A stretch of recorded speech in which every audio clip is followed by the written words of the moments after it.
Welcome back to GetVocal.com, the number one platform for online live interactive exchanges between us and you later on once you click on the Join This Vocal button down below. Welcome to the Sports Quickie with the Sports Guru, ladies and gentlemen. The one and only DStar joins us live from Los Angeles here today. DStar, how are you today? I'm doing well, Mr. Yee.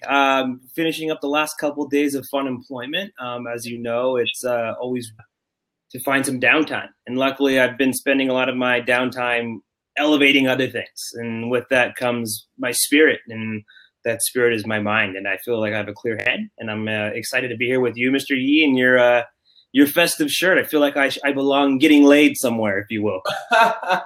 I'm potentially Hawaii, potentially here in the City of Angels itself. I'm with you, by the way, DStar. I'm a little bit sad. World Cup was extremely exciting just last month in July. Now we move on to the league starting to resume their gameplay. BPL, the English Premier League, just started up. We got a little bit of NFL preseason coming up. MLB right in the middle of things. But let's start with a hot topic right now, DStar. You mentioned it earlier today, but when we were talking behind closed doors, so to say, the college football fiasco with Mr. Zack Smith. Can you tell us, for the viewing audience that may not be quite in tune with that, what that entails? Yeah, I'll give you a 20-second intro to who Zack Smith is and then why this is a story at all. Urban Meyer was given his first coaching job by Zack Smith's great-grandfather. So that tree and that kind of favor goes back that deep. Zack Smith's been a wide receivers coach. He's been very average at that. Ohio State's not known for their wide receiving core ever. They're a running back, linebacker, defensive line school when it comes to where you see them in the pros. Nonetheless, this guy had a domestic violence past that has been more decorated than some Hall of Fame players with the number of times he's been the MVP of domestic violence in the game. And this is a man who's had 9 separate incidences with his ex-wife with domestic violence. And a lot of these things were proven to be true. And Urban Meyer not only kept him on staff back in the day, he kept him on staff and rehired him here. Because he worked with him in Florida and we all know the Florida's had their laundry list of players, including Hernandez, who's come through that pipeline. So this has been a long time coming, and I think this may be the fatal blow to Urban Meyer's, not his career, because someone will give him a chance. If you made me put odds on it, he's keeping his job. He's going to get suspended. They're going to do something stupid, but at the end of the day, cash is king. And Ohio State literally is one of the worst academic universities in the nation. It's not known for anything other than football. So they're going to do everything they can to keep this guy. Well, this is quite interesting because, correct me if I'm wrong, but this particular instance, Zack Smith was caught driving under the influence back in 2013. There was that history of domestic violence. But for what is surfacing just right now, it's this specific event, correct, that in 2013 he was driving under a couple of substances, and this was, so to say, the straw that broke the camel's back. What do you make of this, and how do you compare this, by the way, DStar, and your guru-ness, so to say, to the Sandusky moments we just relived several years ago and the Paterno scenario? Is it similar? Is it comparable? What do you think? We're going to find out soon. They have an independent counsel that's doing their due diligence right now. We should know by the end of the week. What ended up happening at the end of the day is Zack Smith's wife was reaching out to Urban Meyer's wife, letting her know of what was going on. And Urban Meyer's wife was a university employee. And part of, especially being a health employee, these sorts of claims and cases, it's a part of their job. They have to report this. And all these things were going unreported. And you're going to tell me that you and your wife do not talk about the happenings of other people's lives at dinner and you only talk in X's and O's? I don't think so. So yes, Zack was in trouble for a lot more than just this, but this all came to light because anonymous tip, some are saying it was the head coach, Todd Herman at Texas, who tipped off the ex-ESPN employee who actually broke the story. Go figure that the media wasn't doing their job and an ex-employee had to report this on Facebook. It's insane.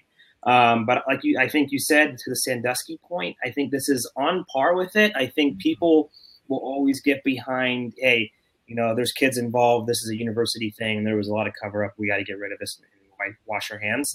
Domestic violence, as much as this Me Too movement has done a lot for it, I don't think it's going to raise as many eyebrows as it will because it's just a part of football. Football's a violence sport.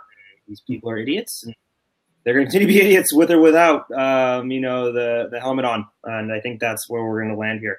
I think that Ohio State will, in the short term, feel the pain of this and get the brunt of it, but it's not going to be a death sentence like Penn State and USC had to go through for 5-6 years. This will be a 1 or 2 year hiccup, and then people will just forget that this ever happened. Mm-hmm. That's an excellent point. So as of now, Urban Meyer has been suspended, correct? At the beginning of this month, he was suspended. What are the implications for the team? Are we going to see him being reinstated soon after, or are we on standby to hear following updates here? And if he is found guilty, what does that mean? Who will be the replacement for Urban Meyer? He's been there, by the way, since 2012. So he's been there for about 6 years. Quite a successful stint. Yeah. Right now he's on paid admin leave. So just think of like a sheriff or a police officer that, does something and he's getting under review. So he's not technically suspended. He just can't be around the team. What I ultimately come down is, when this first happened, you read about it, there's no way that this is anything but true. He should be fired. So to cover this up and to do this for over almost 10 years for a guy who doesn't deserve it. This is your classic. This is almost he kept him because this guy, wide receivers coaches, they're really good recruiters. This guy knows all the illicit stuff that Urban probably has done down the past, and he can't throw him under the bus around for that. I think at the end of the day, they're going to suspend him for 6 games. They'll do something just stupid like that. He'll be back to play Michigan. He'll be back to play Wisconsin. Don't get anywhere away from that.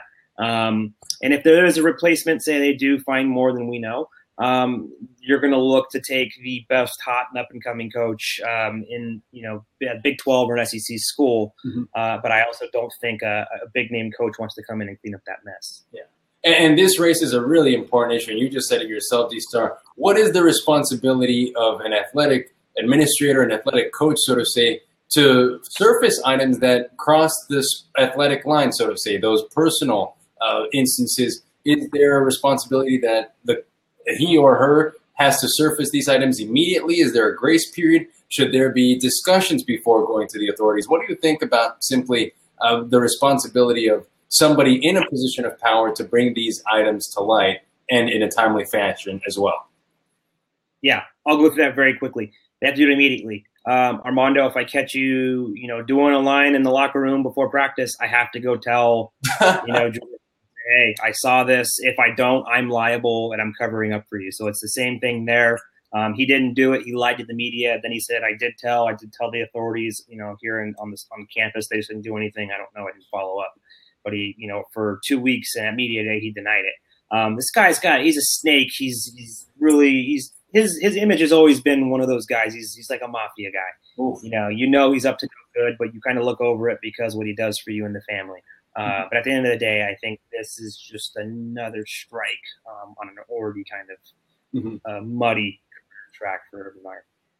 No doubt about that. Staying on the topic of sports scandals, DStar, let's talk briefly about the MLB All-Star player just recently found guilty. He pleaded guilty of drug smuggling in Tijuana. This is, of course, Esteban Loaiza, former New York Yankees player. He played for the Pittsburgh Pirates, as well as a former Doyer. I believe Doyers, by the way, were winning last time I checked today against the Giants here in Los Angeles. But what do you make of this? I mean, Esteban Loaiza, he made over $43 million over the span of 14 years, yet he's still doing these acts of drug dealing, basically. What do you make of this, DStar? Yeah, it's a sad story, and he's a hard luck guy. I mean, he's had an up and down career. I remember him at the tail end here in LA. It wasn't pretty. He was a fat, out of shape dude. But the thing with a lot of these Latino players, people might not understand. They come from really poor upbringings. They come from dirt. $43 million probably has been spent. I'm sure he owes a lot more than that to cartels and everybody else who we probably owed from protection back in the day and lending him money to get here and giving him protection and family. So I think a lot of these Latino players, they come over here to get money, they send it back home, but then they're marked and they're targeted. And I think that he's a guy that got caught up in that trade, and it's sad. But he's not going to be the last. I guarantee you he will not be the last. Yeah. And I also want to mention, important to note about Esteban Loaiza is that he was married to former major pop singer of Mexico. I don't know if you remember Jenny Rivera, DStar, huge sensation in Mexico. She died tragically in a plane accident. And funny enough, whether it's coincidence or potentially it's not coincidence, he was just about to break up with her. He was trying to end the marriage months before that plane crash occurred. So really, I mean, there's a lot of mystery around Esteban Loaiza. everything from being espoused to Jenny Rivera and the plane crash with Jenny Rivera, huge, how much money he possibly got from that, her death, and now this comes to the surface. Is there a way that we can be a little bit more alert to these things, DStar? What do you think of just the surveillance of players, I guess, off the pitch, so to say? Yeah, I mean, especially with baseball and soccer, you're very international sports. You come over here, play domestically, it's easy to keep an eye on you. You got team managers, you got your agent, you got a bunch of people. You go home, it's almost like going home to a third world country. Like you've got a lot of money, but you're still going home to a place that might not have running water.